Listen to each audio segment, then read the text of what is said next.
pahit gila mau ubat dia. Oh, pahit, sangat-sangat pahit.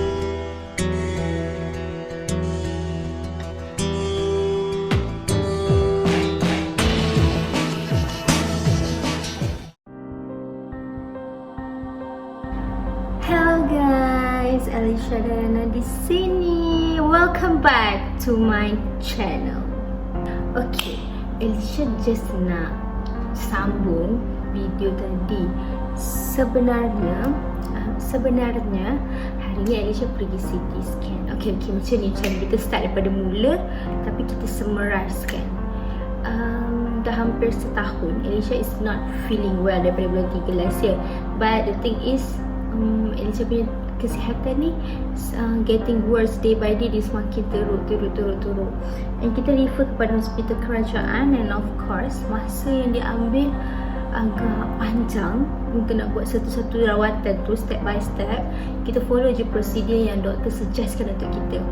And hari ni Alicia pergi CT scan. Okay, sakit kepala. Alicia sebenarnya sakit kepala.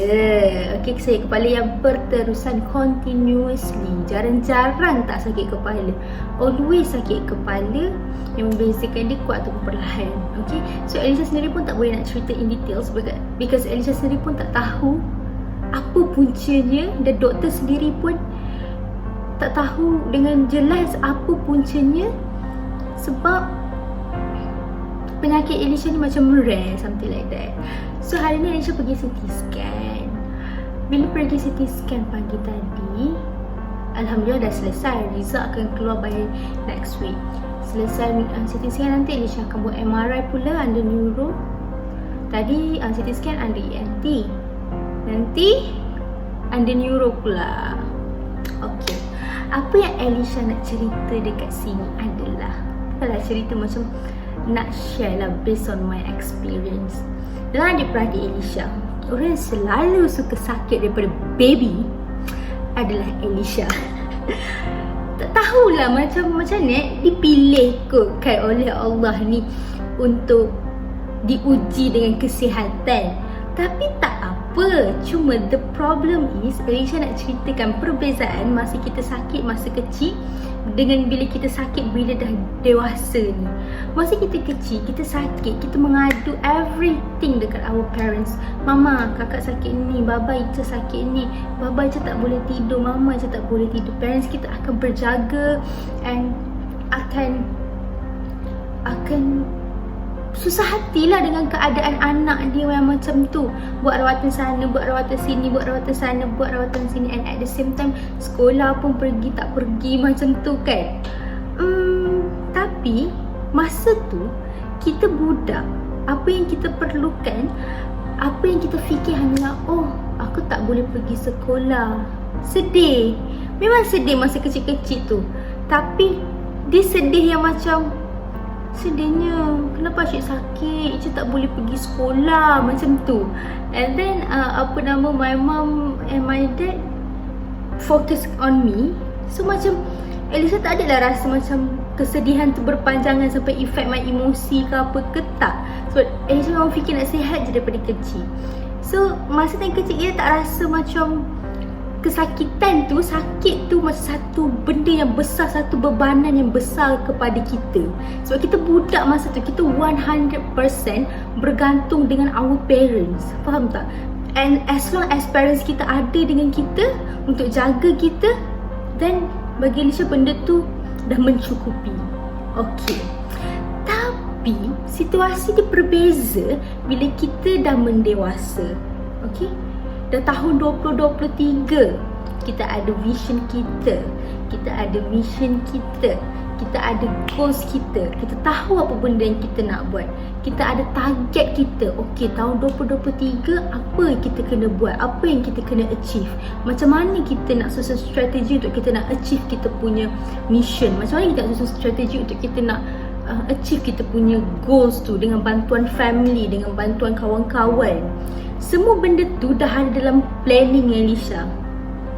Daripada tahun daripada tahun 2019 lah, masa dah masuk diploma tu. So Alhamdulillah, tahun 2019 berjalan dengan lancar, tahun 2020 berjalan dengan lancar, tahun 2021 macam smooth je perjalanan Elisha tu sampai tahun 2021 tu. Memang Alhamdulillah, apa yang Elisha rancang, apa yang Elisha nak, Allah mudahkan secara keseluruhannya. And Ica akui, semua benda yang berlaku tu memang betul-betul rezeki Allah dekat Elisha. Okay, but then sampai ke tahun 2022, kita dah makin look forward. Tengok, okay, dah masuk degree. Apa yang I nak buat ni masa degree ni? Apa benda yang I perlu perbaiki? Apa benda yang I perlu cut off? Apa benda yang perlu I fokus dengan lebih apa-apa semua? Tapi diuji pula dengan kesihatan yang tak berapa nak sihat. So daripada March 2022 Elisha tak sihat, tapi dia macam sesekali je, dia tak sekerap. Sekarang masuk je degree semester 4 bulan 10 tahun lepas, dia dah mula main pingsan-pingsan apa semua. So benda tu jadi, somehow benda tu jadi sebuah benda yang Elisha sedihkan, yang sangat-sangat Elisha sedih. So kita tahu kita dah besar, kita ada goals kita, nak senangkan family kita, nak bantu family kita, nak belajar rajin-rajin, nak belajar dengan kawan-kawan, nak bantu kawan-kawan yang yang mungkin kurang faham in study ke apa. Setakat mana kita boleh bantu people around us, kita bantu. Even diri kita sendiri pun kita nak bantu untuk jadi lebih baik.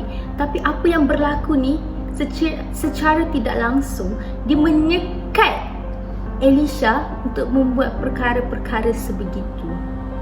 But then still Elisha manage untuk habiskan Elisha punya diploma, degree semester 4 dengan bantuan kawan-kawan and my family of course.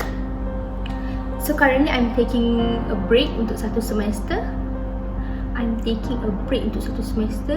Elisha ambil cuti. I'm taking break for a semester. So currently Elisha taking a break untuk satu semester and focus on my health. Memandangkan appointment hospital Elisha pun memang sangat kerap, macam every week ataupun every 2 weeks tu ada. So Elisha dah mula belajar untuk menilai, menerima dan sabar, redha. Dan benda ni somehow menjadikan Elisha untuk lebih bergantung dengan apa yang Allah nak aturkan kepada Elisha. So at first Elisha faham Elisha diuji. Elisha faham sangat yang Elisha diuji. Allah pilih Elisha untuk uji. Dan Elisha faham sangat hikmah, banyak lagi benda baik yang Allah nak bagi dekat Elisha in future. Benda ni, apa yang diuji macam ni, of course untuk jadikan Elisha manusia yang lebih baik. Sebab Allah knows the best. So okay lah, tak apalah, kita pun enjoy je lah sakit ni. Walaupun mula-mula tu macam sedih, banyak sangat benda untuk kita rungutkan. Tapi at the end of the day, Elisha tetap kena remind myself, apa yang berlaku ni bukan dia berlaku saya saja. Allah yang pilih Elisha, Allah yang macam menguji Elisha. Dan pada ketika itu kita tengok family adalah segala-galanya yang sentiasa ada dengan kita. Kawan-kawan, bila kita down, bila kita sakit, kita kenal siapa sebenarnya yang ada dengan kita masa susah dan senang. Lepas tu banyak bersabar, banyak jadikan Allah sebagai tempat bergantung lah. Itulah apa yang Elisha rasa. Tapi tak apa pasal itu, kita just continue, go with the flow. Setiap ujian tu mesti ada dia punya solution, kan? Setiap ujian tu mesti ada solution dia. Dia takkan datang saja-saja. Apa yang kita buat, apa yang berlaku dekat kita sekarang ni, of course sebab Allah nak jadikan kita manusia yang lebih baik. Itu je apa yang Elisha tanam dekat diri Elisha. Okay, so apa yang sebenarnya Elisha nak highlightkan dekat sini adalah, sebagai seorang manusia, kita sentiasa berdoa kepada Allah macam-macam perkara. Ya Allah, jadikanlah aku anak yang baik, kawan yang baik, manusia yang baik, yang dapat memberi manfaat kepada orang di sekeliling kita, manusia yang berguna, manusia yang menuruti segala perintahmu, manusia yang tahu membezakan baik buruk sesuatu perkara. Kan? Tapi satu benda yang Elisha akui dan Elisha sedar, yang Elisha selalu terlepas pandang adalah Elisha tak doa tentang kesihatan. Doa tentang kesihatan ni sebenarnya anugerah yang paling besar yang Allah bagi dekat kita. Yes, kesihatan adalah perkara yang paling besar yang Allah anugerahkan untuk kita. Kita boleh celik mata, kita ada hidung, kita ada mulut, ada telinga, ada tangan, jari semua lengkap, kaki boleh bangun, berdiri, berjalan dengan sebaiknya. Semua tu dengan izin Allah, semua tu adalah anugerah yang Allah beri, dan tak semua orang ada anugerah tersebut. Dalam apa jua keadaan kita, janganlah sesekali kita lupa untuk mendoakan perkara yang pertama sekali. Nikmat yang kita nak doa daripada Allah ni, pertama sekali doakan, kurniakanlah aku kesihatan yang terbaik dan sempurna supaya aku boleh menjalani rutin-rutin kehidupanku dengan baik sebagaimana yang diperintahkan olehmu dan dapat membuat banyak kebaikan di sekeliling kita. Sebab kalau kita terlupa nak doa benda tu, bila kita diuji dengan kesihatan, masa tu kita akan terduduk, kita akan rasa macam, ya Allah, macam ni je ke life aku, faham tak? Ya Allah, apa yang sebenarnya berlaku dalam hidup aku ni? Kenapa aku diuji? Kita akan mula question Allah. Kita akan down lah, senang cerita, kita akan down bila sakit. Sebab sakit, bila badan kita tak sihat, kita nak buat apa pun kita tak akan rasa fun. Contoh sekecil-kecil perkara, kita nak senyum pun, kita rasa senyuman kita tu adalah satu paksaan yang kita cuba zahirkan kepada manusia di sekeliling kita. Kita punya mood happy, even kita sejenis happy go lucky macam mana sekalipun, benda tu akan mengubah hidup kita. Faham tak? Sakit ni memang satu perkara yang patut kita syukuri, patut kita remind diri kita untuk sentiasa jaga kesihatan. Kan ada pepatah kan, mencegah lebih baik daripada merawat. Jadikan makananmu sebagai ubat kepada penyakitmu. Bukannya jangan biarkan dirimu sakit dan mencari ubat untuk merawat dirimu. Macam tu yang saya ada terbaca benda tu. So, selagi kita rasa kita ada kesempurnaan kesihatan, bersyukurlah dengan seikhlas-ikhlasnya. Sebab dengan kesihatan yang baik, kita boleh mengubah segala perkara yang berlaku di sekeliling kita dengan kunci kita sentiasa berusaha, kita sentiasa berdoa dan kita sentiasa bertawakal. Itu je lah yang saya nak remind. Sedih pula. Sensitif. Tapi itulah.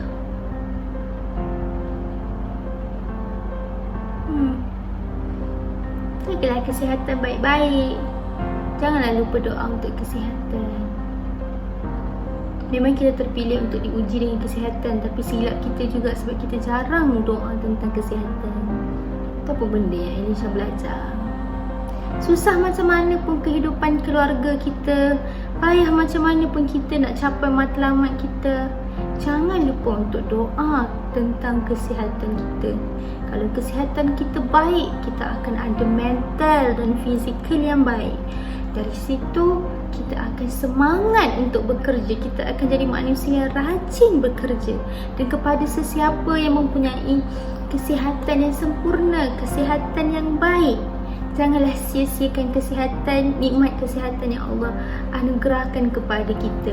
Jadilah manusia yang rajin bekerja, rajin berdoa, rajin berusaha, rajin nak memberi manfaat kepada orang di sekeliling kita, sebab kita tak tahu masa kita akan untuk diuji tu bila dan bagaimana.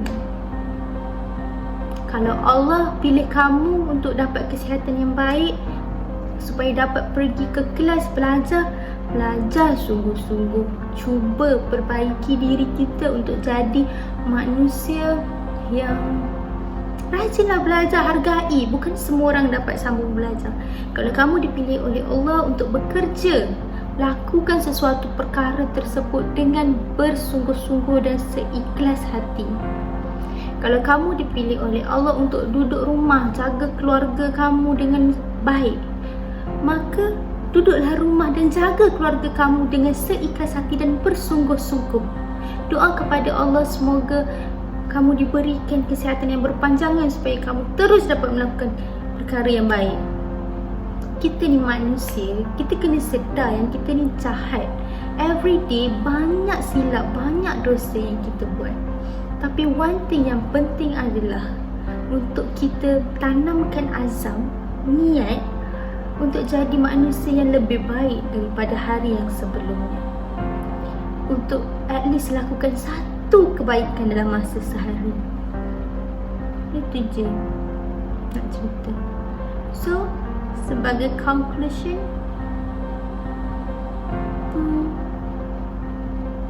sayangilah diri anda, jagalah kesihatan dengan baik, jangan lupa untuk bersyukur. Macam mana kita kan selalu baca quotes-quotes, ayat-ayat Quran. Sometimes kita rasa benda tu macam klise, tapi bila kita berada pada situasi-situasi tersebut, masa tu kita akan cari balik quotes-quotes tu, kita akan cari balik ayat-ayat Quran tu, dan masa tu kita akan kata, ya Allah, Allah dah remind aku dalam Al-Quran, Allah dah remind aku untuk buat ini, Allah dah remind aku untuk buat ini, macam tu. Masa tu kita akan rasa macam benda tu memang real, benda tu memang berlaku, dan masa tu baru kita akan rasa kita boleh relate dengan benda tu. Semua benda yang kita baca, yang kita rasa macam klise, sebenarnya benda tu adalah sebuah realiti yang kita akan hadapi satu hari nanti. Jangan pandang rendah dekat orang. Walau macam mana pun dia, selagi boleh buat baik, selagi boleh support apa yang dia nak buat, selagi boleh kita nasihatkan orang dan diri kita sendiri untuk jadi lebih baik, teruskan. Itu je. Itu sahaja. Thank you for listening. Video ni sangat-sangat random. Saya doakan semoga semua orang sihat, ceria, berjaya, hidup senang selama-lamanya bersama keluarga yang tersayang dan insan di sekeliling yang menyayangi anda. Semoga didatangkan dengan perkara-perkara yang baik, membuat perkara-perkara yang baik dan segala-galanya perkara yang baik-baik. Okay, jaga diri, stay safe. Assalamualaikum. Thank you for listening. Bye-bye.